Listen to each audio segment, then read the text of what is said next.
Startling allegations in the 1963 assassination of John F. Kennedy are being revealed with the release of 2,891 previously classified files by the U.S. National Archives, just hours before a 25-year deadline was due to expire. Related Gollinger-Chavez assassination attempts documented, very real. Nearly 3,000 documents previously kept secret are now in the process of being published online by the National Archive. As much as 88% of the collection has been available to the public since the late 1990s, but a small portion is still being withheld.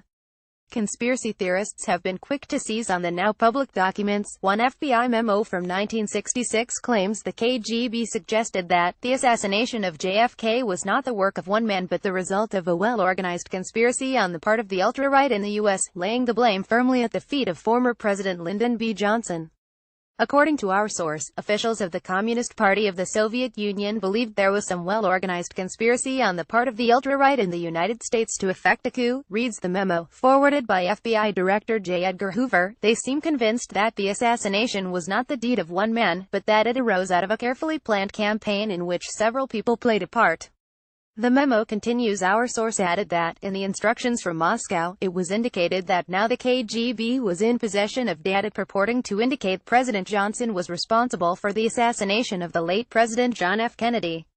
KGB headquarters indicated that in view of this information, it was necessary for the Soviet government to know the existing personal relationship between President Johnson and the Kennedy family, particularly that between President Johnson and Robert and Ted Kennedy. In another memo dated the 26th of November 1963, the FBI scrambled to gather all the information it could about Jack Rubenstein, also known as Spark Rubenstein and Jack Ruby, in the hours immediately after he shot dead suspected assassin Lee Harvey Oswald.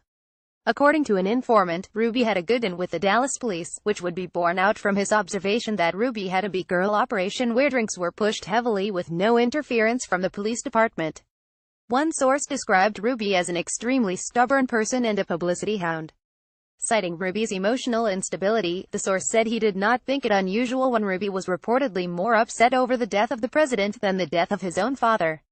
He was surprised Ruby had actually killed Oswald rather than simply wounding the captive in the leg with a .22 caliber weapon in order to get publicity. Another memo, also by Hoover, reveals that the FBI was warned of the death threat against Oswald in Dallas. There is nothing further on the Oswald case except that he is dead, Hoover writes. Last night we received a call in our Dallas office from a man talking in a calm voice and saying he was a member of a committee organized to kill Oswald. We at once notified the chief of police and he assured us Oswald would be given sufficient protection. This morning we called the chief of police again, warning of the possibility of some effort against Oswald, and again he assured us adequate protection would be given. However, this was not done. Another difficult decipher document, also from the FBI, sheds some light on the Bureau's reaction to the slaying of Oswald. One source notes he considered it virtually impossible to have prevented the assassination, but considered the subsequent slaying of Oswald to be inexcusable. We should never have let this happen. The sheer volume of information being released is itself overwhelming. Larry Sabato, director of Center for Politics at the University of Virginia, told CNN it could take months, or even years to decipher all of the details. The good stuff was held back. What we got is raw intelligence information, loads of rumors. There is no owner's manual to this stuff. There is no clear guide. In 25 years, you think they would have put together something that is intelligible for the public, but they did not.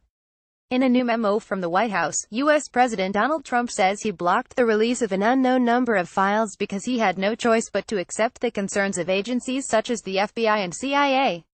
In the days leading up to the Thursday deadline, Trump had previously hyped the document's release as a victory for the public that would be so interesting, but he later conceded to national security, law enforcement, and foreign affairs concerns, ordering a 180-day review for the agencies to reconsider their redactions.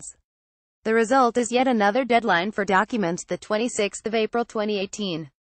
Federal government agencies indexing all JFK assassination-related records were required to transfer the files to the National Archives per orders of the JFK Assassination Records Collection Act passed by the U.S. Congress in 1992.